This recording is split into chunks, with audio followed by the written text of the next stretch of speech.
Hello friends, स्वागत है आपका वाईपी एजुकेशन ट्रिक चैनल पर। तो दोस्तों, आज का जो टॉपिक है आपका बहुत ही बेहतरीन टॉपिक है। ये आपको एग्ज़ाम 2025 में देखने को मिल सकता है। टॉपिक है, देखिए, बाष्पोत्सर्जन को प्रभावित करने वाले कारक और बाष्पोत्सर्जन का महत्व। बाष्पोत्सर्जन का महत्व, बाष्पोत्सर्जन को प्रभावित करने वाले कारक, चाहे वो आंतरिक कारक हों चाहे वो बाह्य कारक हों, और बाष्पोत्सर्जन की परिभाषा। बाष्पोत्सर्जन की परिभाषा ये जो मैं आपको बता रहा हूँ दोस्तों, ये 2025 के लिए बता रहा हूँ।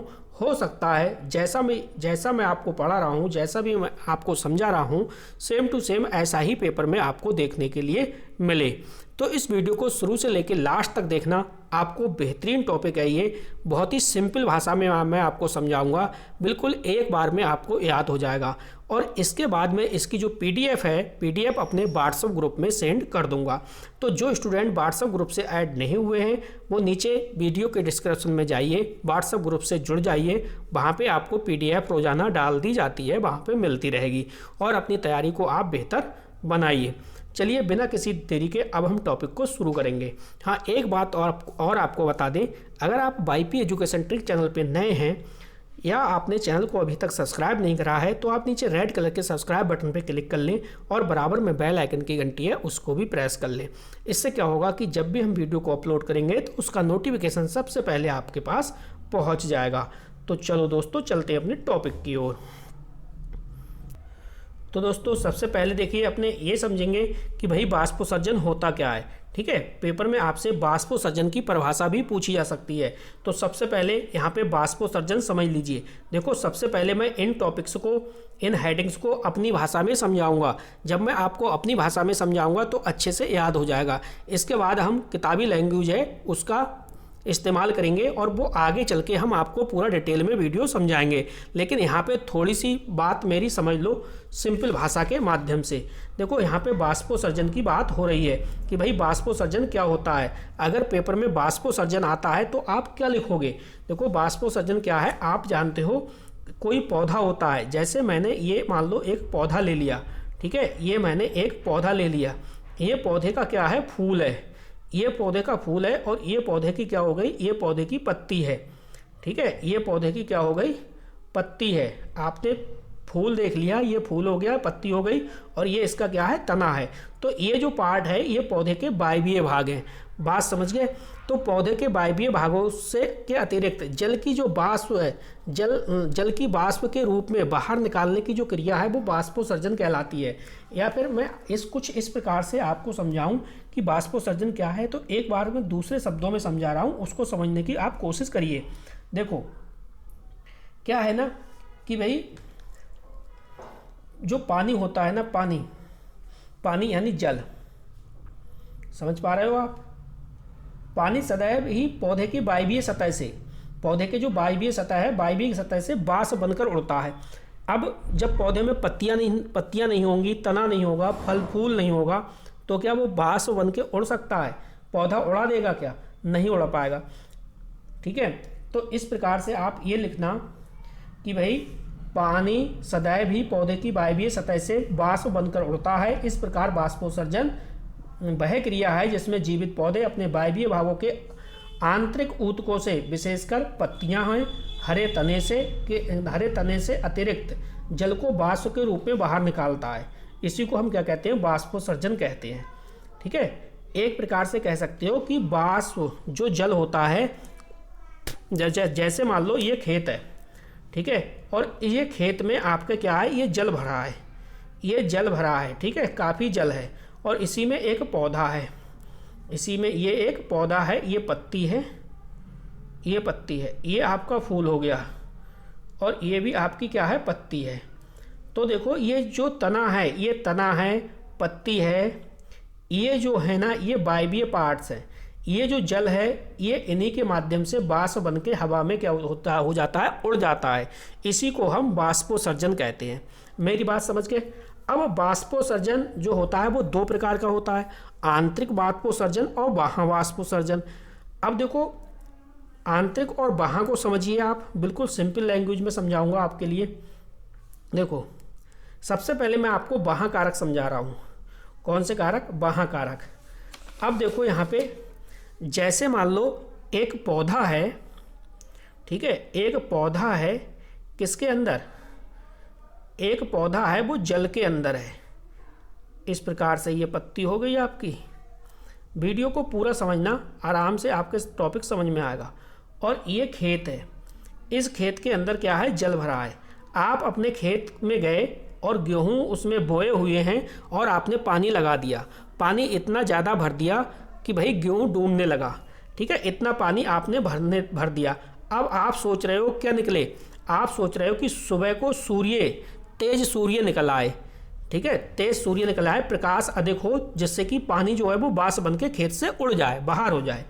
या फिर टेम्परेचर कैसा हो, टेम्परेचर हाई हो, जब तेज प्रकाश पड़ेगा, धूप तेज निकलेगी तो ताप क्या है वो ज़्यादा होगा, ठीक है। इसी प्रकार है वायु की गति, आप सोचोगे कि भाई तेज हवा चल जाए, यानी पछुआ चल जाए तेज, जिससे कि 1-2 दिन में पानी जो है वो बांस बनकर खेत से बाहर निकल जाए। या कहोगे आप वायु की आर्द्रता, तो वायु की आर्द्रता क्या होती है, वायु की आर्द्रता है जितनी आर्द्रता शुष्क होगी, शुष्क या नम होगी, उतनी ही बाष्पोत्सर्जन की जो दर है वो ज़्यादा होगी। जैसे आप कहते नहीं हो कि वायु में क्या है, आर्द्रता यानी ह्यूमिडिटी यानी मॉइस्चर है, ठीक है, और कुछ होता है शुष्क, जो शुष्क वाली आर्द्रता होती है वो पानी को बाष्प बन के तेजी में उड़ा देगी, ठीक है, बाष्पोत्सर्जन की जो दर है वो बढ़ा देती है। इसी प्रकार वायुमंडलीय दाब है, देखो यहाँ पे देखो आप, वायुमंडलीय दाब है, जो वायुमंडलीय दाब है, अगर वायुमंडलीय दाब कम होगा तो बाष्पोत्सर्जन की जो दर है वो बढ़ जाएगी। तो मेरे कहने का मतलब है, ये देखिए वहाँ कारक जो हैं वो ये हैं आपके, प्रकाश है, ताप है, जल है, वायु गति है, वायु की आर्द्रता है और वायुमंडलीय दाब है। तो ये किस प्रकार से आप लिखोगे इसमें, जैसे मान लो वहाँ कारक आपको प्रकाश याद रहा तो आप क्या लिखोगे, आप लिखोगे देखो जो स्टोमेटा होते हैं, जो रंध्र होते हैं वो दिन में खुलते हैं और रात्रि में बंद हो जाते हैं, ये बात तो आपको पता है। और दिन में किसके कारण खुलते हैं, दिन में वो प्रकाश के कारण रंध्र खुलते हैं, ठीक है। जब वो प्रकाश के कारण रंध्र खुलते हैं तो भैया यहाँ पे बाष्पोत्सर्जन की जो दर है वो बढ़ जाएगी, ठीक है। ये तो लिखोगे आप प्रकाश में। अब प्रकाश के साथ साथ में देखो दूसरी हेडिंग है आपकी, वो है ताप। आपको ध्यान रहेगा कि बाह्यकारक सर ने बताया था ताप, तो ताप में क्या लिखोगे, देखो ताप में आप ये लिखोगे, जैसे प्रकाश है, प्रकाश की तीव्रता के कारण जो वातावरण का ताप है वो बढ़ जाएगा। प्रकाश की तीव्रता के कारण जो वातावरण यानी एटमॉस्फेयर की बात हो रही है, इसका जो ताप है वो बढ़ जाएगा। जब ताप बढ़ जाएगा तो नमी अपने आप कम हो जाएगी, जब नमी कम हो जाएगी तो समझो बाष्पोत्सर्जन की जो दर है वो बढ़ जाएगी। क्लियर, मैं इसकी थ्योरी समझाऊंगा, यहाँ पे थोड़ा सा टाइम दीजिए, आप समझिए मेरी बात को।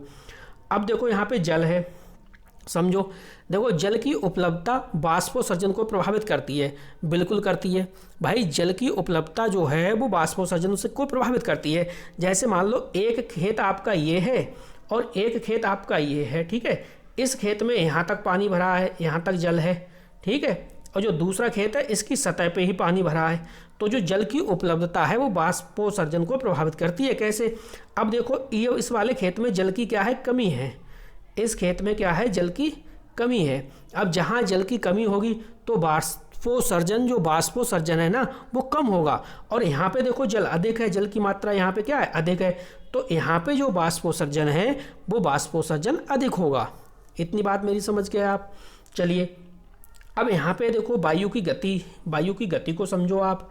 वायु की गति क्या है, अब मान लो आपके खेत में, गेहूं के खेत में आप पानी लगा के आए, अब आप दुआ करोगे कि भाई वायु की जो गति है, हवा जो है वो थोड़ी सी तेज चल जाए, पछुआ हवा जो है वो तेज चल जाए। क्यों, क्योंकि जो वायु की गति होगी, वायु की गति जो अधिक होगी ना, तो अधिक होने से बाष्पोत्सर्जन की जो दर है वो बढ़ जाएगी। वायु गति कम होने से वृक्ष के नीचे नमी की मात्रा बनी रहेगी। अगर मान लो हवा नाम मात्र की चलेगी तो जो आपका गेहूं में पानी लगा के आए हो तो उसमें नमी बनी रहेगी, और हवा जब तेज चलेगी यानी वायु गति के साथ चलेगी तेज, तो जो बाष्पोत्सर्जन की दर है वो बढ़ जाएगी। इस प्रकार से बाष्पोत्सर्जन की दर कम भी हो जाती है और बढ़ भी जाती है। तो वायु की गति का इस पर बहुत प्रभाव पड़ता है, ये आपको ध्यान रखना है। क्या लिखोगे आप कि वायु की गति अधिक होने से बाष्पोत्सर्जन की दर बढ़ जाती है और वायु की गति कम होने से वृक्ष के नीचे नमी की मात्रा बढ़ जाती है और बाष्पोत्सर्जन की जो दर है वो भी कम हो जाती है। क्लियर, ये भी समझ में आ गया। अब देखो वायु की आर्द्रता। तो भैया वायु की आर्द्रता में आप क्या लिखोगे, हेडिंग तो आपको याद ही रहेगी, वायु की आपेक्षिक आर्द्रता याद रखना या वायु की आर्द्रता कर लेना। देखो नम तथा शुष्क वायु में बाष्पोत्सर्जन की दर अधिक रहती है। मैंने आपको बताया देखो शुष्क मौसम में वायु की जो बाष्पोत्सर्जन है उसकी दर अधिक रहेगी, ठीक है। अधिक आर्द्रता के कारण जो बाष्पोत्सर्जन की जो दर है वो कम हो जाएगी। इतनी बात समझ गए आप। अब देखो अगली हेडिंग देखो, इसमें क्या है, वायुमंडलीय दाब है। अब वायुमंडलीय दाब क्या है, देखो वायुमंडलीय दाब कम होने पर बाष्पोत्सर्जन की दर बढ़ेगी। अगर वायुमंडलीय दाब कम होगा तो यहाँ पे जो बाष्पोत्सर्जन है उसकी दर क्या है, कम हो जाएगी। इतनी बातें आपने समझ ली, वहाँ कारक आपने समझ लिया। मैं आगे डिटेल में आपको समझाऊंगा, जो मैं बता रहा हूँ वही थ्योरी मैं आपको लिखवाऊंगा। अब देखो आंतरिक कारक। आंतरिक कारक में क्या है, देखो पहली हेडिंग आप इसमें लिखोगे कि उपचर्म का मोटा होना। उपचर्म का मोटा होना मतलब क्यूटिकुलर बाष्पोत्सर्जन को ये कम करता है। इसके बाद है रंध्र। रंध्र में क्या लिखोगे, देखो पत्तों पर रंध्र की संख्या अधिक होने पर, जैसे पत्ती है, ठीक, ये मान लो पौधा है, इसकी ये पत्ती है और पत्ती पे रंध्रों की संख्या अधिक होने पर क्या होगा ना, रंध्रों की संख्या अधिक होने पर बाष्पोत्सर्जन की जो दर है वो बढ़ जाएगी। अगर रंध्रों की संख्या इस पत्ती पे कम होगी ना तो समझो बाष्पोत्सर्जन की दर भी कम होगी। तो रंध्र की जो संख्या है वो अधिक होने पर बाष्पोत्सर्जन की दर अधिक होगी और रंध्रों की संख्या कम होने से बाष्पोत्सर्जन की जो दर है वो कम होगी। क्लियर, चलो अब देखो पत्ती की संरचना। अब पत्ती की संरचना में आप क्या लिखोगे, इसके बारे में समझाते हैं, इसके बाद बाष्पोत्सर्जन का महत्व समझाएंगे और इसकी PDF आपको प्रोवाइड करा देंगे, ठीक है। आप बिल्कुल परेशान मत होइए। पत्ती की संरचना में आप क्या लिखोगे, देखो जैसे मरूदभिद पौधे होते हैं। मरूदभिद पौधे मतलब ऐसे स्थानों पे पाए जाते हैं जहाँ वर्षा बहुत कम होती है, ठीक है, शुष्क वाले क्षेत्र होते हैं। तो मरूदभिद पौधों की जो पत्तियों की जो संरचना है वो बाष्पोत्सर्जन की दर को कंट्रोल रखने हेतु रूपांतरित हो जाता है। पत्तियों पर क्या होता है, उपचर्म का मोटा आवरण हो जाता है। जैसे आपने देखा होगा नागफनी का पौधा, नागफनी यानी कैक्टस बोल सकते हो आप। ये नागफनी का पौधा आपने देखा होगा, राजस्थान वगैरह है, इसमें वर्षा बहुत कम होती है। तो आपने देखा होगा नागफनी की जो पौधे की पत्ती है वो बहुत मोटी होती है। क्या होती है, बहुत मोटी होती है, ठीक है। पत्तियों पर उपचर्म का मोटा आवरण होता है। रंध्र जो होते हैं वो गड्ढों में धंसे रहते हैं, कोशिकाओं में श्लेष्म पाया जाता है। ये आप लिखोगे पत्तियों की संरचना में। अब हम देखो एक एक करके आपको थ्योरी वाइज जो हमने आपको पढ़ाया वही देखो हम इसमें समझाएंगे, तब आपके समझ में आ जाएगा। यहाँ पे देखो बेटा, सबसे पहले लिखोगे आप बाष्पोत्सर्जन। बाष्पोत्सर्जन की लिखोगे परिभाषा, ठीक है, कि पौधे के वायवीय भागों के अतिरिक्त जल की जो वाष्प के रूप में बाहर निकलने की क्रिया को बाष्पोत्सर्जन कहते हैं। बाष्पोत्सर्जन मुख्यतः 3 प्रकार का होता है, रंध्रीय बाष्पोत्सर्जन, उपचरीय बाष्पोत्सर्जन और बातरंध्रीय बाष्पोत्सर्जन। ठीक, आपसे बाष्पोत्सर्जन पूछेगा और बाष्पोत्सर्जन को प्रभावित करने वाले कारक पूछेगा। अब देखो बाष्पोत्सर्जन को प्रभावित करने वाले कारक कौन कौन से हैं। मैंने आपको बताया कि 2 समूह में बटे होते हैं, या कह सकते हो बाष्पोत्सर्जन को प्रभावित करने वाले 2 कारक होते हैं, एक बाह्य कारक और दूसरा है आंतरिक कारक। अब देखो बाह्य कारक में आपने देखा कि भाई आपको प्रकाश पता था, क्या था पता था, प्रकाश। प्रकाश आपको याद हो गया, तो प्रकाश में क्या लिखोगे, देखो रंध्र दिन में खुलते हैं, आपको पता है रंध्र दिन में खुलते हैं और रात्रि में बंद हो जाते हैं। दिन में प्रकाश के कारण रंध्र खुलने से बाष्पोत्सर्जन की जो दर है वो बढ़ जाती है, ये लिखोगे आप प्रकाश में। अब आप ताप में क्या लिखोगे, देखो प्रकाश की तीव्रता के कारण वातावरण का जो ताप है वो बढ़ जाता है, नमी की मात्रा कम हो जाती है और बाष्पोत्सर्जन की जो दर है वो बढ़ जाती है, ये लिखोगे आप इसमें। नेक्स्ट है वायु की अपेक्षिक आर्द्रता। तो नम तथा शुष्क वायु में बाष्पोत्सर्जन की जो दर है वो अधिक रहती है, अधिक आर्द्रता के कारण बाष्पोत्सर्जन की जो दर है वो कम हो जाएगी, ये आप लिखोगे वायु की अपेक्षिक आर्द्रता। वायु गति, तो वायु गति में क्या है, वायु की गति अधिक होने से जो बाष्पोत्सर्जन की जो दर है वो बढ़ जाएगी। वायु की अगर गति जो है वो अधिक होगी, अगर पछुआ जैसे कहते हैं पछुआ अगर तेज़ चलेगा तो भैया पानी आपके खेत के अंदर का जितना पानी है वो बहुत जल्दी बाष्प बन के उड़ जाएगा। वायु की गति कम होगी तो वृक्ष के नीचे नमी की मात्रा बढ़ जाती है और बाष्पोत्सर्जन की दर भी कम हो जाती है। आप अपनी भाषा में लैंग्वेज में लिख सकते हो, हेडिंग आपको याद रखनी है बस, और कुछ नहीं करना। जल देखो, जल की उपलब्धता बाष्पोत्सर्जन को प्रभावित करती है। जैसे मैंने आपको खेत के माध्यम से समझाया था, जल की कमी होने पर बाष्पोत्सर्जन के कम होगा और जल अधिक होने पर बाष्पोत्सर्जन अधिक होगा। जाहिर सी बात है, एक खेत ये है, दूसरा खेत ये है, इस खेत में आपका पूरा पानी भरा हुआ है, तो जाहिर सी बात है यहाँ पे जो बाष्पोत्सर्जन है वो अधिक होगा, और एक खेत में बाष्पोत्सर्जन है, पानी जो है एक खेत में वो कम है, तो यहाँ पे बाष्पोत्सर्जन जो है वो कम होगा। क्लियर। अब देखो वायुमंडलीय दाब। वायुमंडलीय दाब यानी वायुमंडल की दाब कम होने पर बाष्पोत्सर्जन की दर बढ़ जाती है।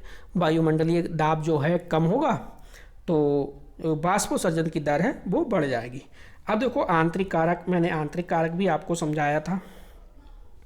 उपचर्म का मोटा होना यानी क्यूटिकुलर बाष्पोत्सर्जन को ये कम करता है।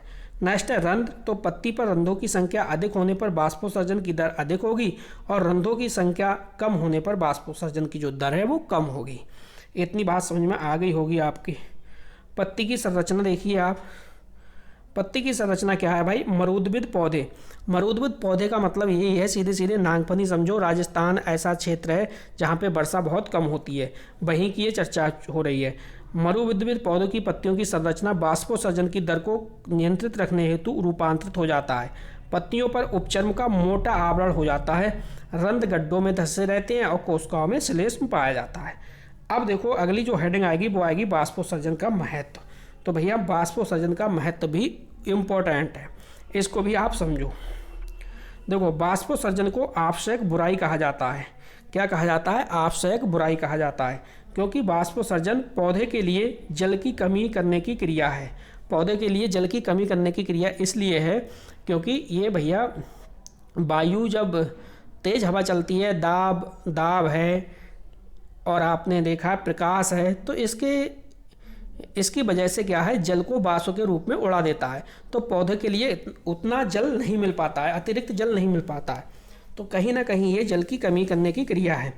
फिर भी ये पौधे के लिए अत्यंत उपयोगी है। कैसे उपयोगी है? देखो ज़्यादा अगर पानी भरा रहेगा आपके खेत में तो जो प्लांट है, पौधा है, वो सड़ भी जाएगा, तो इसलिए कहीं ना कहीं ये आवश्यक भी है। चलो अगला पॉइंट समझो। देखो जड़ों द्वारा अत्यधिक मात्रा में अवशोषित जल इस क्रिया के द्वारा वातावरण में बाष्पित हो जाता है। यानी जो पौधे होते हैं, जड़ों द्वारा अत्यधिक मात्रा में अवशोषित जल इस क्रिया के द्वारा वातावरण में बाष्पित हो जाता है।